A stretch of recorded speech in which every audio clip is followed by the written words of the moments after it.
No intro, bitch. Raw dog, no music. Welcome to Algarve.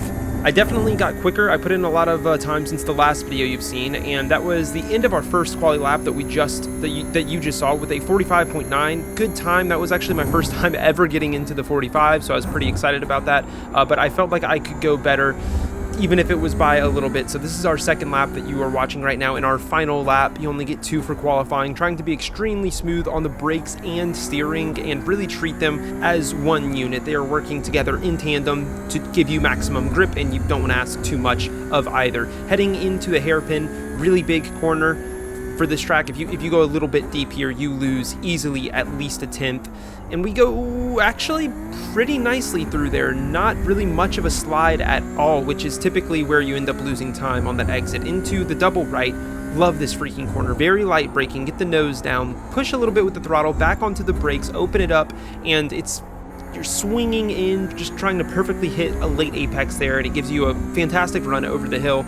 You have to be really careful with this elevation change, as well as with this next corner, except now you're braking instead of on throttle over the elevation. Very smooth with it. Try to keep the car just continuously turning at that same rate, and then use the throttle for that final bit of rotation on the exit. Braking really, really early for this next corner. Super easy to go deep here, and probably the most consequential corner on the track. I do miss the apex, but the grip felt really good, which is what's important there. Once the rear end starts kicking out around there, you were losing a ton of time. Could have been tighter on that right-hander, but that will lead us into the final corner. Just want to dip the brakes right as there's a compression, gets that nose down, gets you turned in, and get on throttle as much as possible, as early as possible. Pretty good exit overall, and this was my best lap to date, crossing the line for a 145.8. You can see Victor Nielsen up ahead of us, though, did put in a significantly better time, and he is a pro driver, so I don't feel too bad about that. This is him and his team, which is Arctic Motorsport. Diana Perez, also a pro driver, and then we've got this guy who I guess is a pro as well. Then we have Bernardo Faria, our very own coach, right behind us. I'll put his stuff in the description, and then a couple of more. I guess these are like the academy team for that pro team, and followed up right at the end of this group by the sex symbol himself, Fabian. So we are starting in P3, and we are just surrounded by people who I very much expect to be really quick. And I mean, the quali time, apart from P1, seems to be pretty close. P1 and 2 kind of look like they're on their own little island, but from myself on backwards, it seems like we're all really within like a tenth of each other in quali. Decent launch from me, actually better than the leader there, but it puts me in a weird situation because now I'm on the outside alongside with car number 1, who started in P2, and I wanted to get underneath him, behind him, but the car behind knows that I want that, so he slides into that space, does not let me take the inside, claims it for himself. Bernardo is on our tail as we go into T3, and I'm just gonna let the car number 10 go through there, take P3 from me, but it lets me survive for the time being. However, I totally fumble the uphill left-hander, and Bernardo is there to take advantage of it as he had a much better run. However, the cars ahead are fighting, so even if we lose this position, it's not too bad. They should be losing time up ahead going side by side into the hairpin, and I'm going side by side as well. Super unexpected. Dynamo McQueen enters the chat from way downtown, just brakes way too late here, probably about 50-60 meters too late, turns into the apex and takes out the car that was exactly where I was just a minute ago. That would have been me had I not given that position up. We then spin Dynamo McQueen around, and you see Fabian and some others died in the background. This is how that happened. Car number 19 just really not braking near enough, absolutely murdering these guys, and then eventually Fabian actually gets straightened out, which is fantastic. And look what is behind him. I don't know if you guys recognize this, but this is my OG livery, the peanut butter and jelly. It's on Trading Paints. Go check it out. Link in the description. Now back to where we were. The car in P3 gets absolutely murdered. We fall down into, I think, P7, which is not too bad. We had no real damage. We did have overheated tires, though, from being like hit and forced into a slide, as did the car behind, who is looking for, I don't know what is going on there. He was like braking really early and then just switchbacks this guy, so he must just want somebody to battle. Not quite sure, but I am totally open to it because they're side by side behind me. That should give me a lot of room to play with as I chase down Dali Yankovic. And Dali Yankovic is somebody we know extremely well. He's about a second ahead of us at this time. I've raced with him a lot, and he is typically right on pace with us, if not a little bit faster. Maybe we go back and forth every now and then, but I felt like this is somebody I could have a really good battle with. I was hoping I could move forward a lot, but after seeing how close qualifying was, I had low hopes of actually moving forward. We were in the slip of Dali Yankovic though, which was fantastic. Rolling forward to lap number 3, and not much has changed. Everybody's in the exact same position. I do want to highlight that Dali was taking this line into T1 where he doesn't use the curbing at all, as you just saw, which is something to keep track of. It's going to have an effect later on in the race.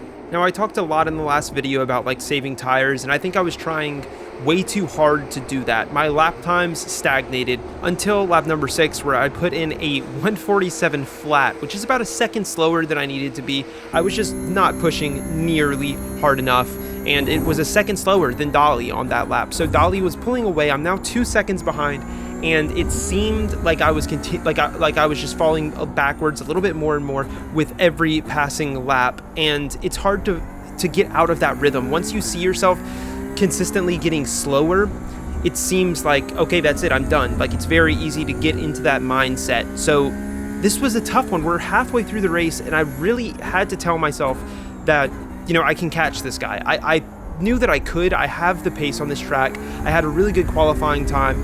Am I able to repeat 45s consistently? Maybe not, but on the bright side, looking ahead into a lot of these corners, I would spot a bit of battling going on, or if not really battling, then at least the cars ahead seem to be getting tighter as a group, which could potentially slow them down just by the virtue of, you know, having a car right next to you. Sometimes it's hard to drive like your perfect quali when you can't quite see the apex, or when somebody is under pressure from the car behind and then he ends up slowing down both of them. So there's opportunity for these guys to fall backwards, but at the end of the day, it really just had to be me stepping up. And so far this lap had looked super clean.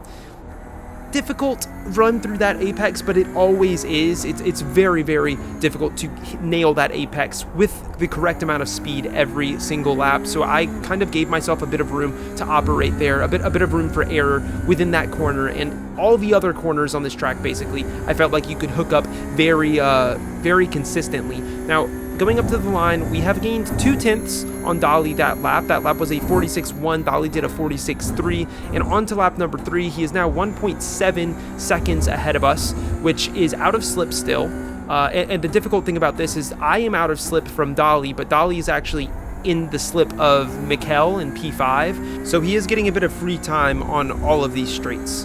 Now, as we head into the big downhill left-hander, the hairpin, like I was talking about earlier, the groups of cars ahead, they're starting to really battle, get close to each other. They're actually all falling backwards towards Mikel and Dali, and that should affect everybody's pace once it gets backed up enough, or, you know, maybe like Mikel and Dali don't want to be involved in that fight, so they back off a little bit just to give more room, especially because Mikel is one of those drivers on that pro team that I mentioned in the beginning. So those are basically all of his teammates, and he might not want to attack them. You never know how like team orders or whatever you want to call it play out. And we're actually gaining time all of the while. We're driving very cleanly. I wasn't doing anything amazing, but I was gaining time at a pace that should put me onto Dali before the end of the race. We have 6 laps left after this one, and we've just closed up about 0.4 this lap alone. So if we do that for 3 more laps, we're basically we're within range of making a move onto Dali, which was my plan.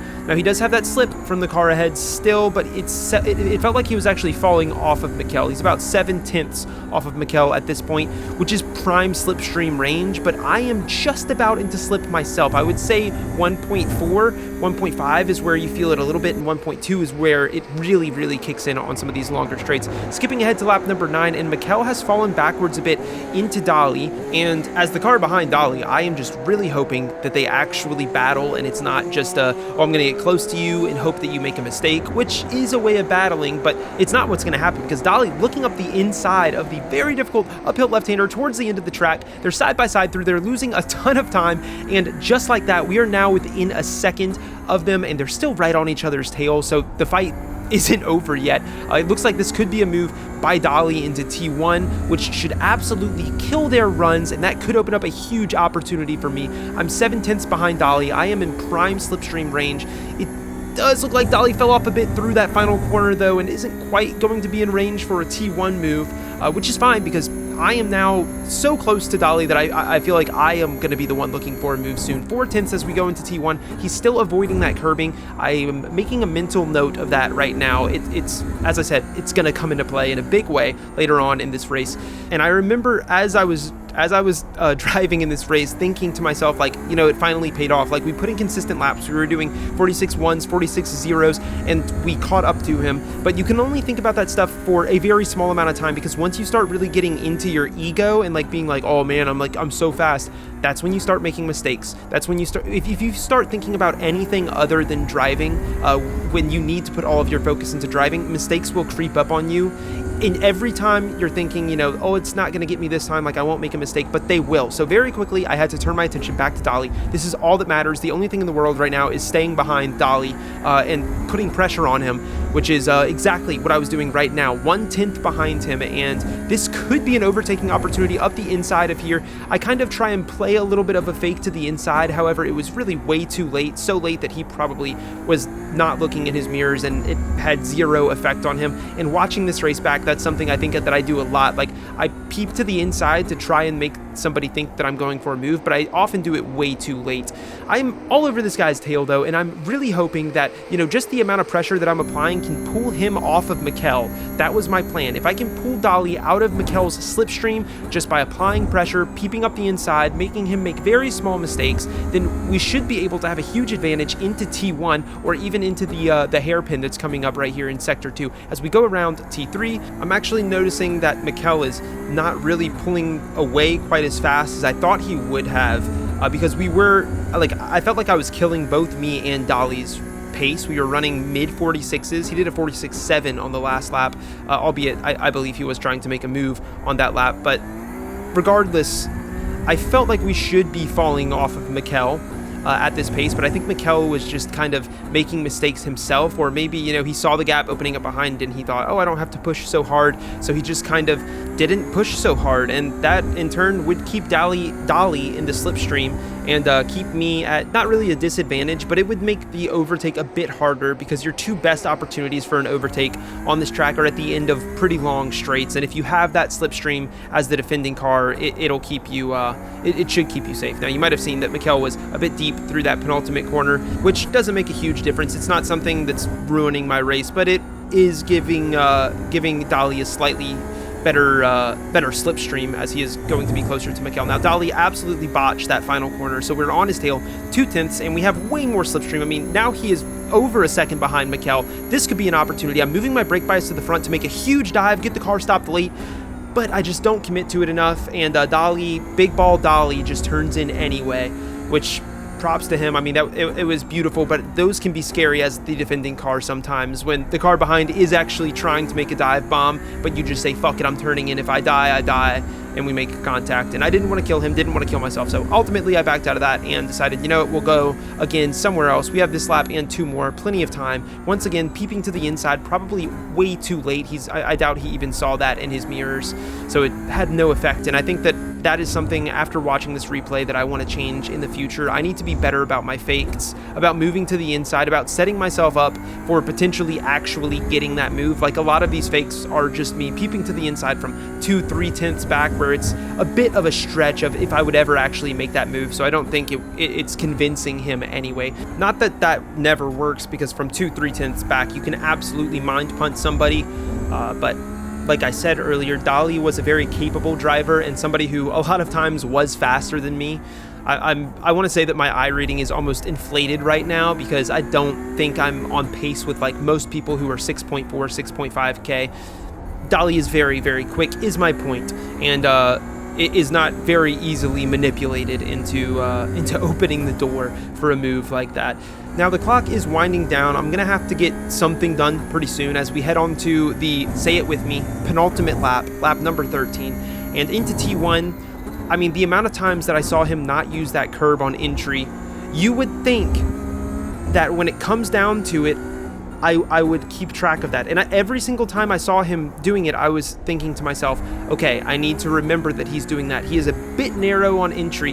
However, in my mind, I was thinking that because he's a bit narrow on entry, my advantage is going to come on the exit. So if I get right behind him, I could potentially look for some type of switchback into that corner, which is a very quick corner and doesn't really make much sense because of how fast that corner is now that I really think about it. And it sounds like I'm rambling right now, but I promise it's going to make sense why I'm telling you all this in the next lap. Now, we have held Dolly at about a second behind Mikel, which was huge. As I've said many times this race, that fits perfectly into my plan of getting him out or as far out of the slipstream as from Mikel as possible.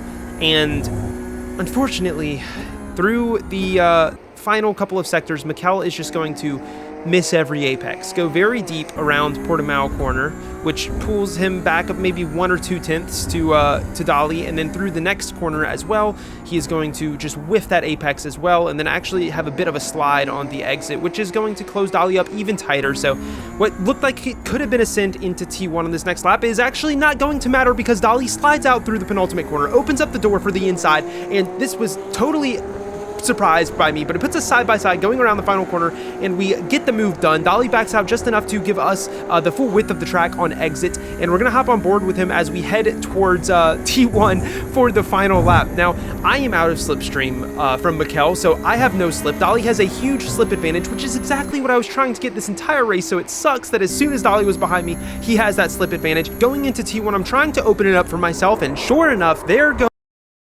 I don't know. I just forgot that he doesn't use all of, like, I spent so long behind him. I was expecting him to use more of that. And I mean, even if he did typically use that outside curbing, in this instance, he didn't anyway, which is totally fair to him. But I ran into him. 100% my fault. In hindsight, 100% my fault. Nice four-wheel jump, though, by me. Unfortunately, Dolly ends up landing the opposite direction. It has to do basically a full 360. I get to drive straight back onto the track, and at the time, I had no idea whose fault that was.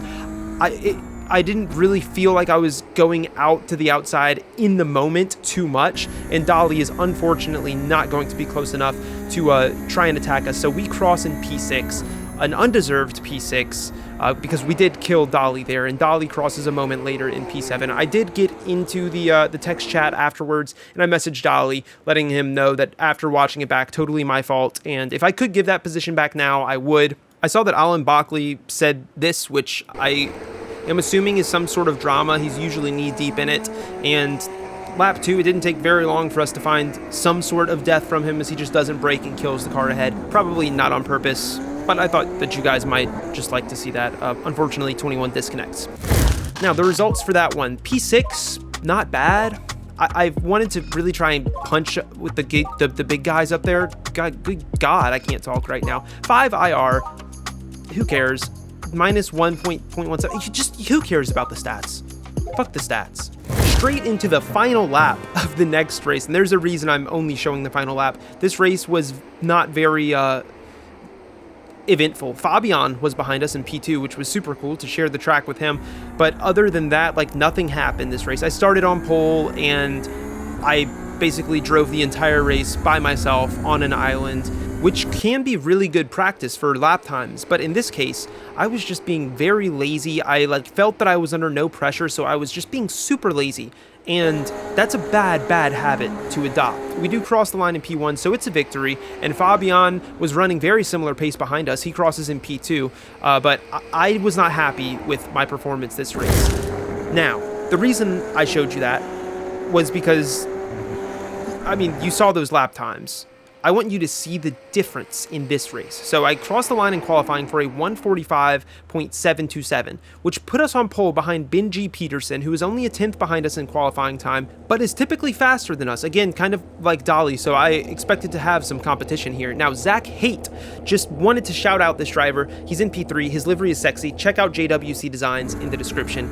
Now, lap number 1. Let's get underway. Starting on pole, and the launch was not fantastic. I try and move over to the right side, but Benji's was just good enough that he kind of owned that space on the right side. So I try and hold him narrow, open up the corner for myself, and go around the outside, but I go a bit deep, have to get on the brakes and really hesitate onto my throttle not to drive off the track there. Zach having a similar thing happen to him behind as we settle into 1, 2, 3 position with Benji at the front now. So very quickly, I've dropped the bottle and dropped the lead of this race.